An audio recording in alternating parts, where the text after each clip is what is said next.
Hello, good morning, students. Today we'll start with lesson number 43. And in today's lesson, we are going to learn a very important derivation, which is finding magnetic field on the axis of a current carrying circular coil.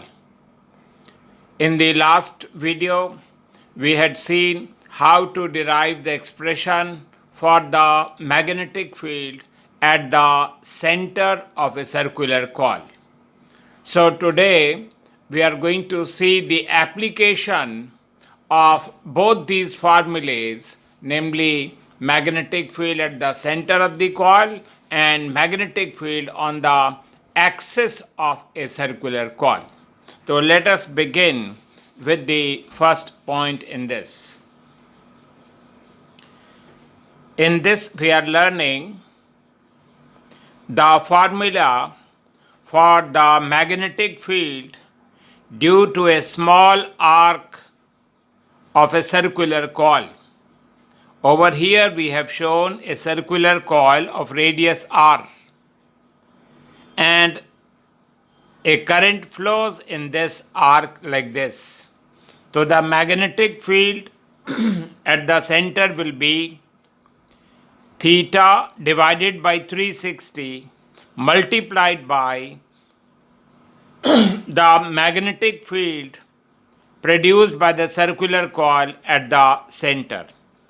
I hope you remember the formula of that was mu naught I divided by 2r. We also learnt in the last class that we can find the direction of the magnetic field by using Ampere's swimming rule. What was that? If we swim in the direction of the current, then at all points towards our right, the direction of the magnetic field will be inwards. And inwards was represented by a cross. So students, this formula we are going to learn कि magnetic field due to an arc at its center is theta upon 360 into mu naught I divided by 2r. Okay, let's start with the next question. इस question में we want to find the magnetic field at the center of this circular coil. Let me first explain. ये एक circular coil है of radius r, जिसमें ये दो wires दिखाई हैं. It is shown कि करंट यहाँ से आ रहा है, तो कुछ करंट ऊपर वाली ब्रांच में चला जाएगा I1 और कुछ करंट लोअर ब्रांच में चला जाएगा. And let this current be called I1 and let this current be called I2. एक चीज क्लियर है that ये जो आर्म ए बी है और ये जो आर्म ए बी है नीचे, ये दोनों पैरेलल में हैं. इसलिए जो वोल्टेज है across this wire and the voltage across this wire, they must be equal. That's what we have learnt in current electricity. So V1 is equal to V2. Voltage होता है current multiplied by resistance of this wire. Resistance का formula आप जानते हैं, rho L1 divided by A. ठीक इसी तरीके से वोल्टेज यहाँ पे V2 will be current I2 multiplied by the resistance of this wire rho L. कौन सा L? L2 length of this wire divided by A. तो rho by A दोनों साइड कैंसिल हो गया and we come to the conclusion कि जो I1 into L1 है is equal to I2 into L2. At a later stage, we'll require this information. अब हमने एक सिंपल फार्मूला यहाँ लगाया है कि ये जो arc of the circular coil है, ये एंगल ज्योमेट्री से हमें पता है कि angle is equal to arc upon radius. Similarly ये जो बड़े वाला एंगल है, मान लिया ये θ2 है, that will be arc L2 divided by the radius. Now ये जो arc of the circular coil है, इसकी वजह से यहाँ पे कुछ मैग्नेटिक फील्ड होगी। सिमिलरली इस arc of the circular coil की वजह से भी यहाँ पे कुछ मैग्नेटिक फील्ड होगी। लेट अस फर्स्ट फाइंड कि डायरेक्शन क्या है मैग्नेटिक फील्ड की produced by this part of the circular coil. तो स्टूडेंट्स, आप जानते हो we have learned Ampere swimming rule. वो क्या कहता है कि imagine that you are swimming in the direction of the current. तो कोई भी पॉइंट अगर आपके राइट हैंड साइड में पड़ता है तो वो जो करंट है, वो जो मैग्नेटिक फील्ड प्रोड्यूस करेगा वो इनवर्ड्स होगी। वी हैव ऑल्सो लर्न कि अगर आप स्विम करते हैं इन the direction of the current और कोई पॉइंट आपके लेफ्ट में पड़ता है तो वो जो मैग्नेटिक फील्ड है वो आउटवर्ड होगी। तो क्लियर हो गया कि एक मैग्नेटिक फील्ड बाहर की तरफ है, एक अंदर जा रही है। अब हम वेक्टर का रूल लगा रहे हैं कि जो वेक्टर इज पॉइंटिंग अपवर्ड्स उसको पॉजिटिव मानेंगे और जो वेक्टर नीचे जा रहा है उसको हम नेगेटिव मानेंगे। देखिए, जैसे कोऑर्डिनेट एक्सिस में आप देखते हो कि ऊपर की तरफ पॉजिटिव, नीचे की तरफ नेगेटिव, वही कॉन्सेप्ट यहाँ पे है। तो ये हो जाएगा B02, क्योंकि it's coming out, minus B01। ये B02 क्या है? ये है मैग्नेटिक फील्ड यहाँ पे इस part of the arc of the circular coil. क्या फॉर्मूला था? Angle θ2 divided by 360 multiplied by the magnetic field produced by the circular coil carrying current I2। इसी तरीके से B01 क्या कहलाएगा?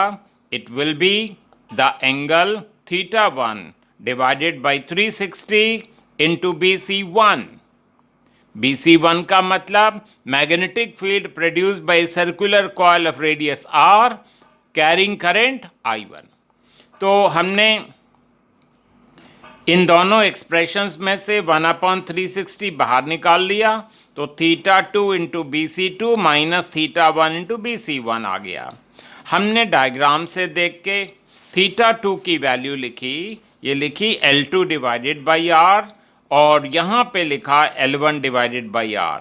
BC2 क्या है? ये है magnetic field at the centre of a circular coil जिसमें करंट कौन सा है? I2।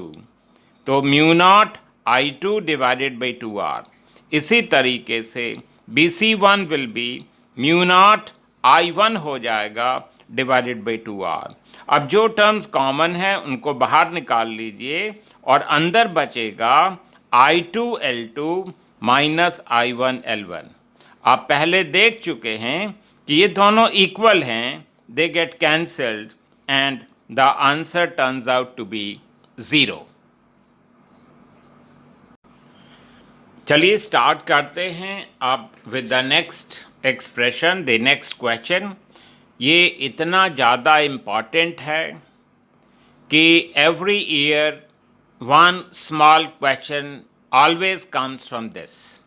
Sometimes even a 3 mark question comes on this.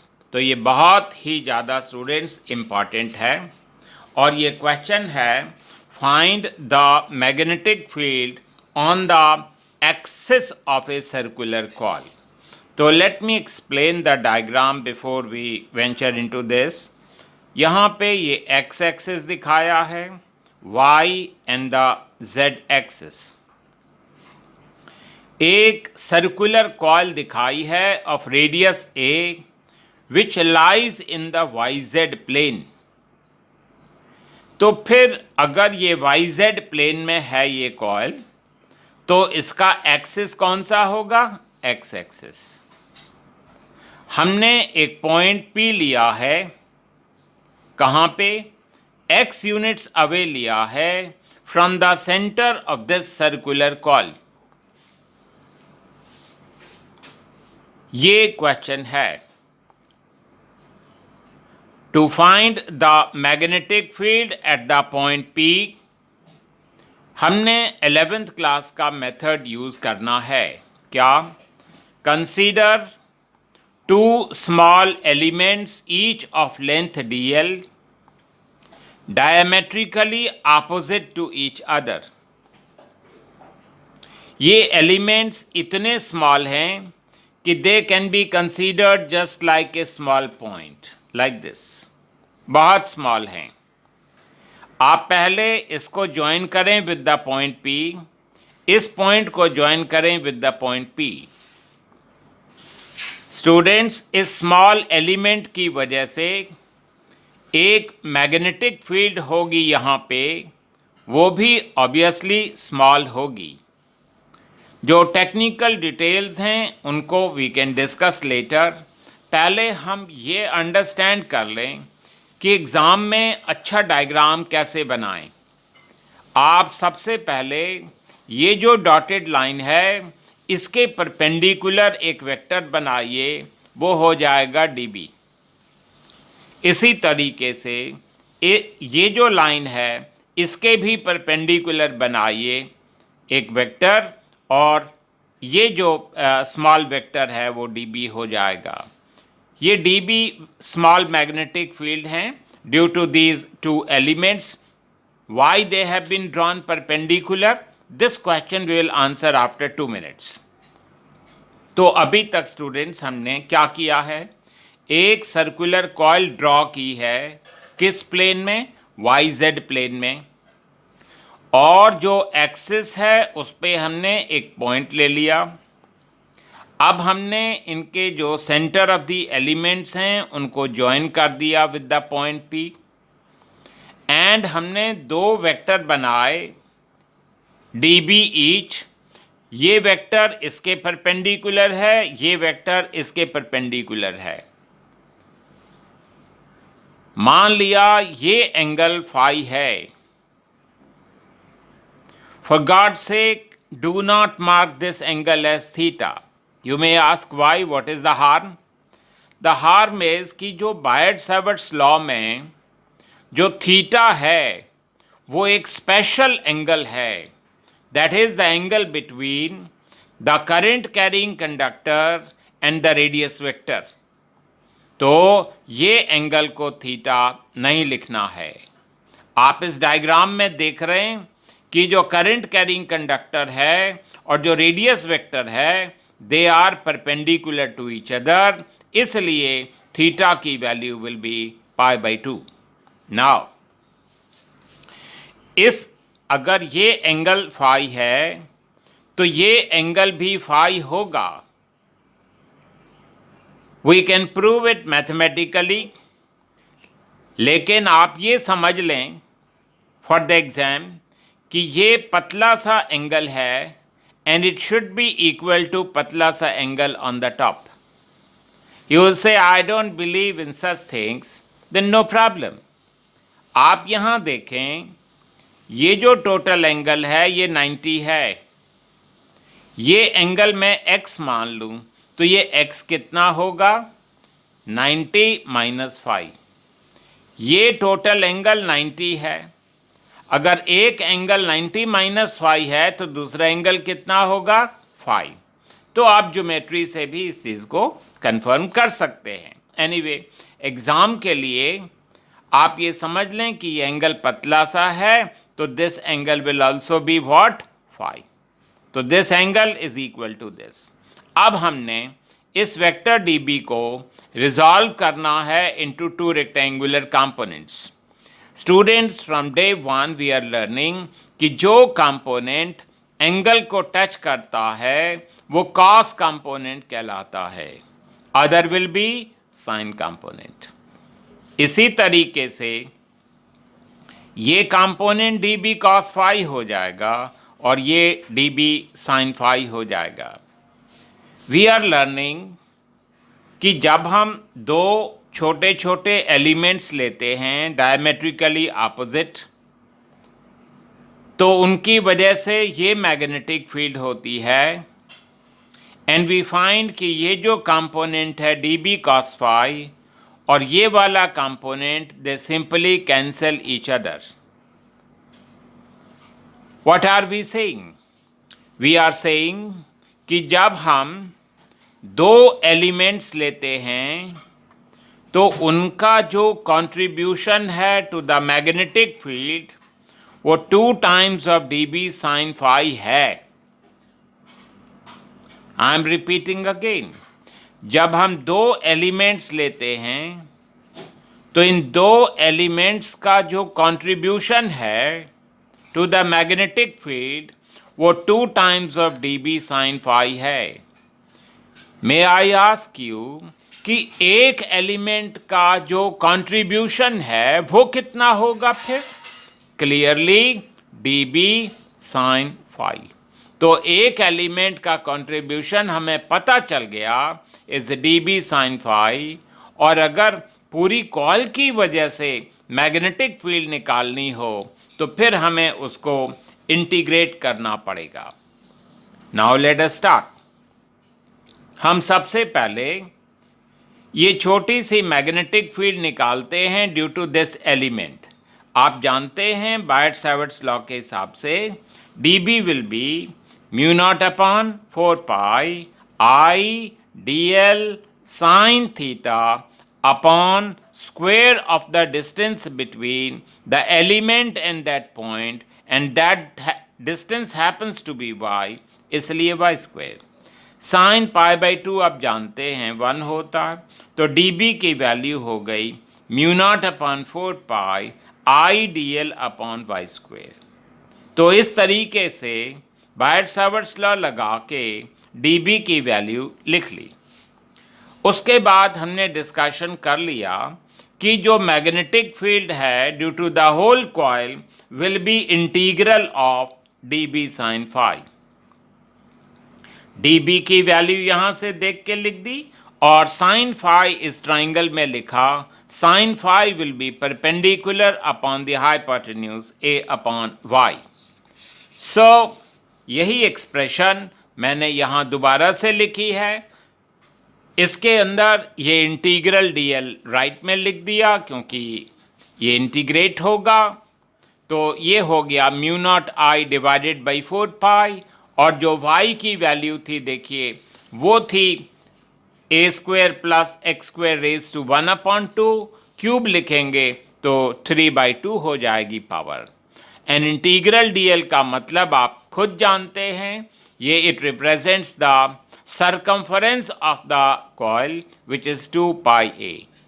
अब मैं इसको थोड़ा सा सजा के लिख दूं, mu not I A square divided by 2 times of A square plus x square raise to 3/2। ये मैग्नेटिक फील्ड है 1 टर्न ऑफ द कॉइल की वजह से।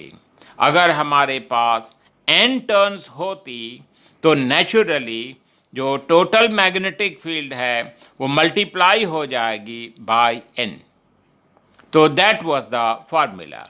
इसमें स्टूडेंट्स एक small point I would like to discuss again with you. हमने ये नहीं बताया कि करंट किस डायरेक्शन में फ्लो कर रहा है इन द कॉइल।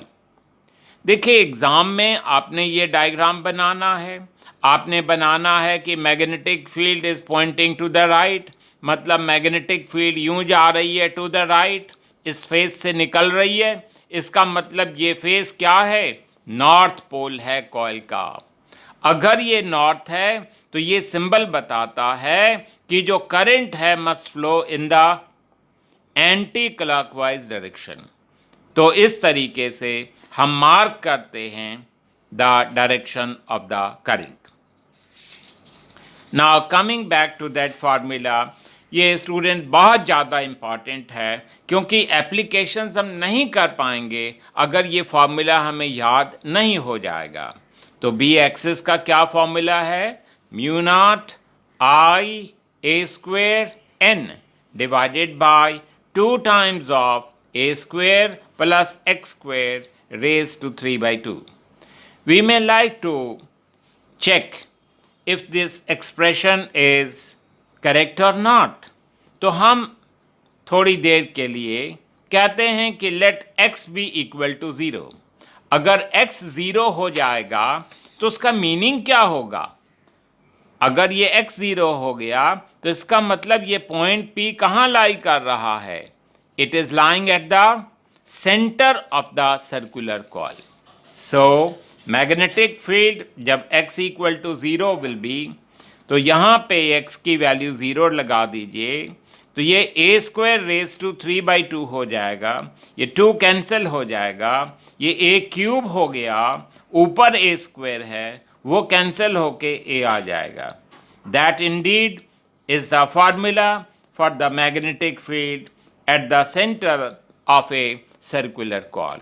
तो इससे हमें पता चल गया कि जो मैग्नेटिक फील्ड है वो एक्सप्रेशन जो है वो करेक्ट है. So let us begin with the next question.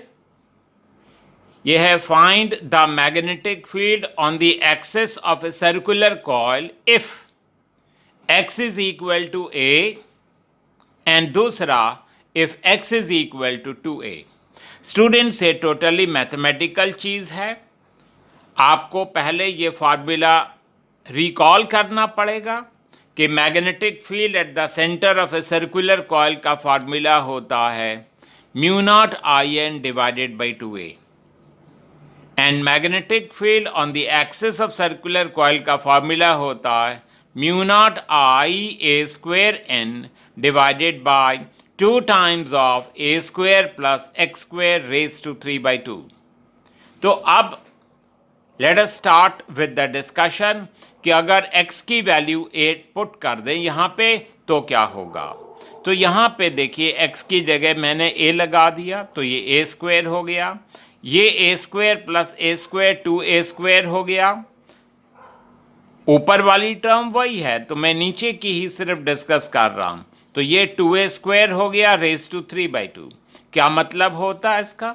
इसका मीनिंग है 2 रेज टू 3 by 2 पहली टर्म, दूसरी टर्म हो जाएगा a square raise to 3 by 2, ये 2 कट गया, a क्यूब आ गया. उसके बाद स्टूडेंट्स आप देखें ऊपर a स्क्वायर है नीचे a क्यूब है तो नीचे a आ जाएगा.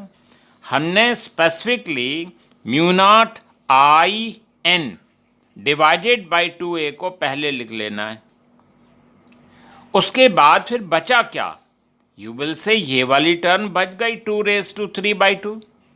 2 रेज टू 3 by 2 होता क्या है? 2 raise to 1 into 2 raise to 1/2, मतलब वो हो गया 2 इंटू रूट 2.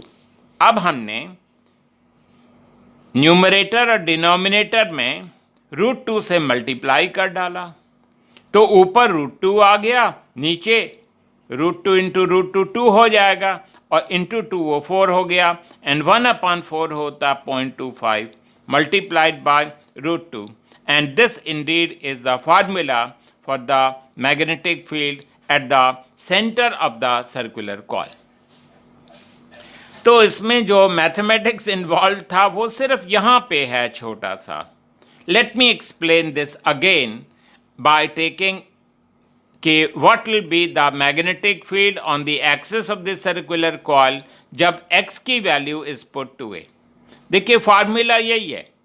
तो यहाँ पे x की जगह मैंने 2a लगा दिया तो उसका स्क्वायर करके लिखना पड़ा तो ये हो गया a square plus 4a square मतलब 5a स्क्वायर.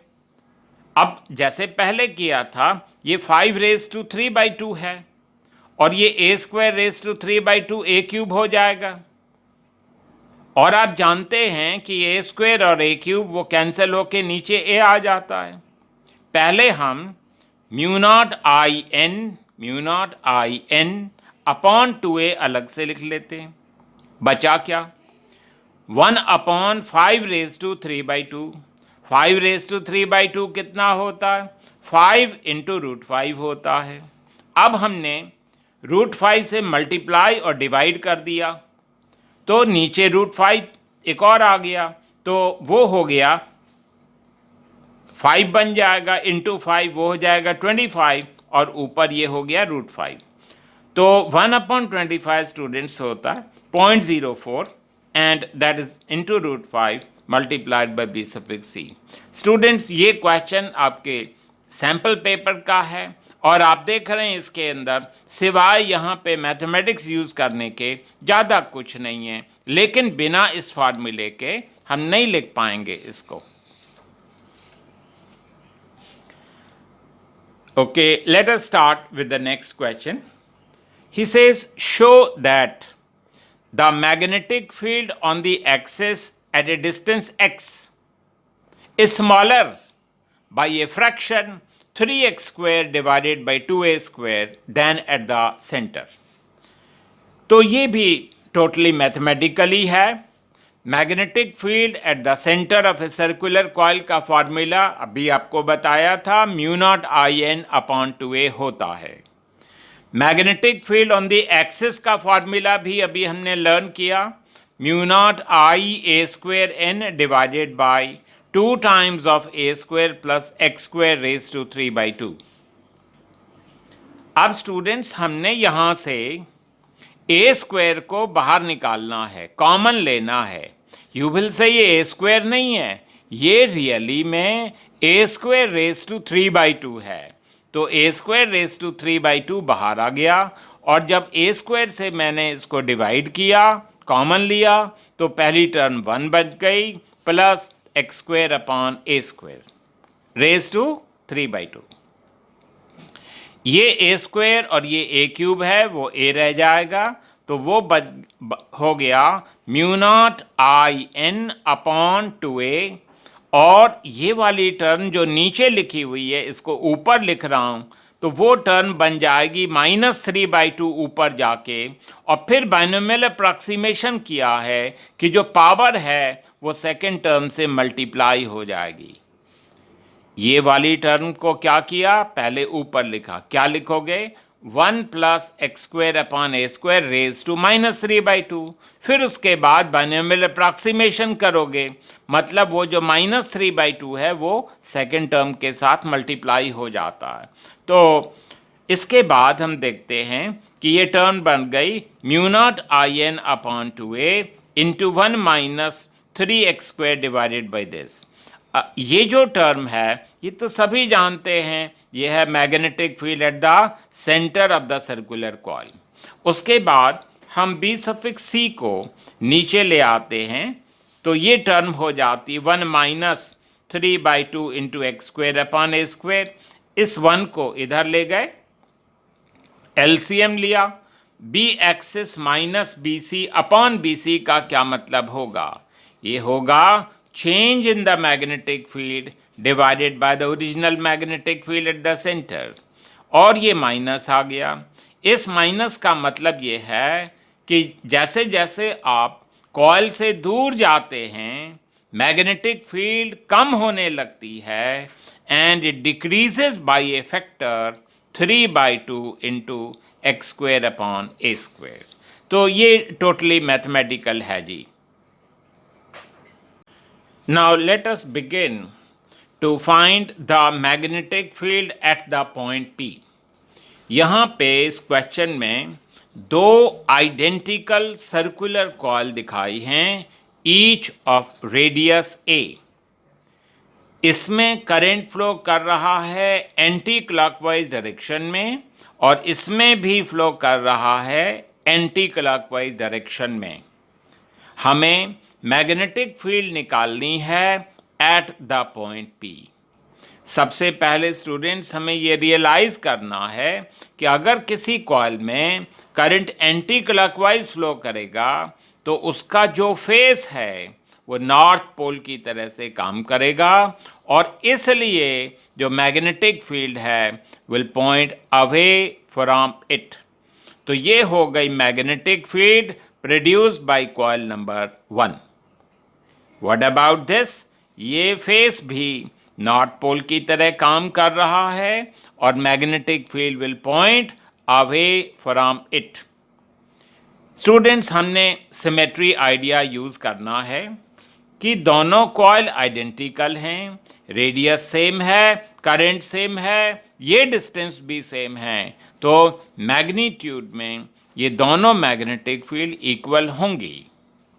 अब दो इक्वल वेक्टर्स अगर 90 डिग्री पे एक्ट करते हैं तो आपने शॉर्टकट लर्न किया था इलेक्ट्रोस्टैटिक्स में, वो जो रिजल्टेंट है वो इस एंगल को बाइसेक्ट कर देता है और इसकी वैल्यू आती है √2 मल्टीप्लाइड बाई बी। और बी क्या है? Magnetic field at the point P due to one of the coils. उसका फॉर्मूला आप जानते हैं, mu not I A square N divided by 2 times of A square plus x square raise to 3/2। तो ये exam का question है students, 3 mark का question है, लेकिन without knowing this formula we will not be able to do this question. Let's do one more question. यहाँ पे हमें मैग्नेटिक फील्ड निकालनी है at the centre of the two coils. इस डायग्राम में एक कॉइल ऑफ रेडियस r दिखाई है इन द हॉरिजॉन्टल प्लेन और दूसरी कॉइल दिखाई है in the vertical plane. Horizontal coil में करंट I फ्लो कर रहा है और वर्टिकल कॉइल में करंट √3 इंटू I फ्लो कर रहा है। तो magnetic field at the point O coil number 1 की वजह से भी होगी और कॉइल नंबर 2 की वजह से भी होगी। पहले कॉइल नंबर 1 की बात करें। इसमें करंट किस डायरेक्शन में फ्लो कर रहा है? Anti clockwise. एंटी क्लॉकवाइज का मतलब ये जो फेस है ये it will behave like north pole, इसलिए magnetic field will point away from it. ये B1 दिखा दी। इस कॉइल को देखें, यहां से देख रहे हैं फ्रॉम दिस साइड, ये क्या डायरेक्शन है? ये एंटी क्लॉकवाइज डायरेक्शन है। तो ये फेस ऑफ द कॉइल भी नॉर्थ पोल की तरह से बिहेव करेगा, इसलिए magnetic field will point outwards. अब देखें स्टूडेंट्स, हमारे पास दो मैग्नेटिक फील्ड हो गई B1 and B2। Magnetic field at the centre of a circular coil का फार्मूला आप जानते हैं, म्यू नॉट आई एन होता, लेकिन यहाँ पे 1 टर्न है तो उसको मैंने नहीं लिखा, mu not I upon 2a। तो पहले मैंने इस फार्मूले को हमने लगाया फॉर द फर्स्ट कॉइल, तो ये बन गया mu not I upon 2r। फिर इसी फार्मूले को सेकंड कॉइल के लिए लगाया तो उसमें करंट लिख डाला √3 इंटू आई।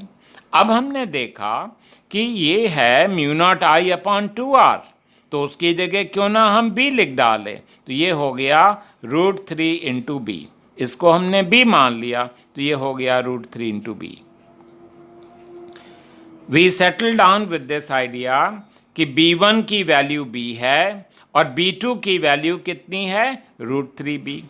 अगर दो वेक्टर्स 90 डिग्री पे हों तो उनका resultant will be under root of पहले का स्क्वायर प्लस दूसरे का स्क्वायर, तो वो हो गया b² प्लस 3b²। 4b² का अंडर रूट वो हो गया 2b, और b की वैल्यू यहाँ से देख के लिखी mu not I upon 2r, ये 2 कट गया, तो that's how we get B0, the magnetic field at the centre of the two coils. अब स्टूडेंट्स, क्योंकि मैग्नेटिक फील्ड एक वेक्टर क्वांटिटी है, इसलिए हमें डायरेक्शन भी बतानी चाहिए। आप इलेक्ट्रोस्टैटिक्स से देखते आ रहे हैं कि डायरेक्शन बताने के लिए हम tan अल्फा यहाँ लिख देते हैं। tan alpha will be perpendicular B1 divided by the base B2। B1 की वैल्यू b है, B2 की वैल्यू √3b है, ये कट गया and we get 1 divided by √3। तो आप जानते हैं कि अगर tan अल्फा 1/√3 है तो अल्फा की value will B 30 degree. Late us start with this question. ये आपके सैंपल पेपर्स का क्वेश्चन है स्टूडेंट्स।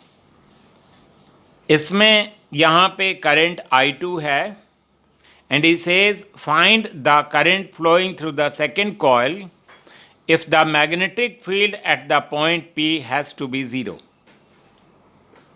ये क्वेश्चन है। तो स्टूडेंट्स इसमें ये डायग्राम दिया हुआ है। यहाँ पे एक कॉइल है जिसमें करंट 1 एम्पियर फ्लो कर रहा है और रेडियस है 3 मीटर। यू विल से यहाँ पे एक कट दिखाया है, इसका मीनिंग क्या है? इसका मीनिंग ये है कि हम इस कॉइल को राइट हैंड साइड से देख रहे हैं। अगर आप इसको राइट से देखोगे तो आपको एक्सेस तो नजर आएगा, लेकिन बिहाइंड द एक्सेस कॉइल का वो एंड आपको नजर नहीं आएगा। तो इस तरीके से हम इंडिकेट कर पाते हैं कि हम कॉइल को राइट हैंड साइड से देख रहे हैं। अब यहाँ देखिए, यहाँ पे ये कॉइल दूसरी दिखाई है जिसका रेडियस 4 मीटर है। इसमें एक्सेस नहीं दिखाया। क्या मतलब? क्योंकि हम कॉइल को राइट हैंड साइड से देख रहे हैं। तो यहाँ पे करंट I2 है। क्या डायरेक्शन है वो उसने नहीं बताया, ये हमें निकालना है कि I2 कितना है। अब देखिए, magnetic field at the point P coil number 1 की वजह से भी होगी और 2 की वजह से भी होगी। जब कॉइल नंबर 1 में करंट एंटी क्लॉकवाइज डायरेक्शन में फ्लो करेगा तो ये जो फेस है ये नॉर्थ पोल कहलाएगा। अगर ये नॉर्थ पोल बन जाता है तो magnetic field will point away from it. तो that's why B1 has been shown this way. अब देखिए, अगर magnetic field at the point P को 0 होना है तो ये जो सेकंड कॉइल है उसको मैग्नेटिक फील्ड बनानी चाहिए टू द लेफ्ट, तभी 0 हो पाएगा। अब आप इस कॉइल को इधर से देख रहे हैं फ्रॉम द राइट। अब मैग्नेटिक फील्ड उधर को जा रही है, इसका मतलब ये जो फेस ऑफ द कॉइल है ये नॉर्थ पोल है, और जिस फेस को आप देख रहे हो वो क्या है? South pole. अगर ये साउथ पोल है तो इसमें करंट की डायरेक्शन क्या होनी चाहिए? क्लॉकवाइज। तो ऐसे पता चला हमें कि करंट की direction should be what? Clockwise. अब it is simply a case of application of the formula. For magnetic field to be 0, mod of B1 should be mod of B2. अब मैं फॉर्मूला गा रहा हूँ। म्यू नॉट आई, 1 के लिए लिख रहे हैं, म्यू नॉट आई, आई कितना है? 1 एम्पियर, इंटू एन वो भी 1 है, into a square 3 square divided by 2 times of a square is 3 square plus x square is 4 square raised to 3/2। इसी तरीके से ये फार्मूले को सेकंड कॉइल के लिए लगाया। Mu nought I2 into a square is 4 square divided by 2 times of A square plus x square raise to 3/2। तो आप देख रहे हैं स्टूडेंट्स, ये टर्म्स कैंसिल हो रही है और ये 9 will be equal to I2 into 16 और I2 की value will be 9 divided by 16। चलिए let us start with this question. ये है find the magnetic field at the point P। यहाँ पे 2 कॉइल्स हैं 1 एंड 2, वो हॉरिजॉन्टल प्लेन में रखी हैं।